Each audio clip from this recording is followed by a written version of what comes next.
The argument, well, the debate, but it was really an argument, had been ongoing for more than a decade.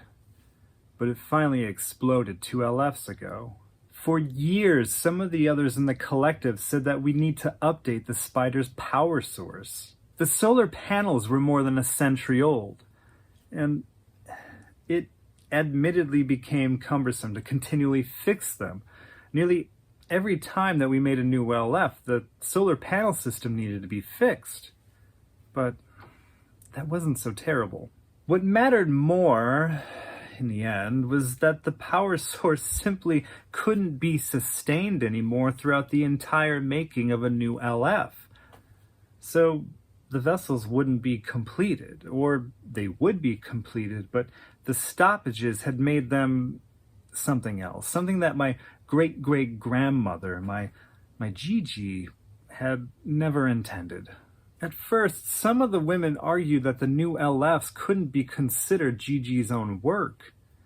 They didn't even want to display them publicly as Merode's, or to display them at all. But I always pressed back, saying, this is what Gigi had wanted. This is the design that was supposed to make her live forever. Isn't the work of a weakened artist still the work of that artist? But, as I grudgingly had to admit, some of the LFs certainly no longer looked anything like the original vessels.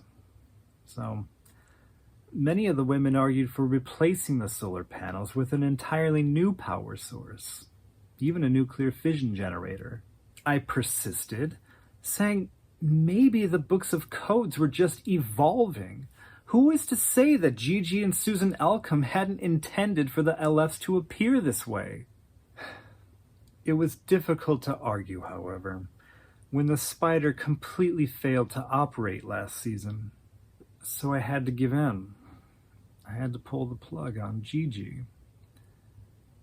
Though I did convince everyone to make one more with her spider's original system. For me, I don't know. Watching the spider make the last LF as it was intended, it was a little bit like watching Celia die. 3 times a year, all my life, for decades, I watched the spider spin its intricate webs, making the LFs. And part of me knows that the spider is not truly my great-great-grandmother. It is metal. It is a clay extruder. But that's not what most of me feels. Watching the spinneret make its last revolutions, curving around and around again, slowly, making everyone wonder if it can really sputter out one last LF in its state. I felt like Gigi was breathing for the last time. A long, final, ecstatic exhale. Yes, I did hug one of its legs when it was finished. And I didn't notice that it was metal. As far as I was concerned, it wasn't. It wasn't metal.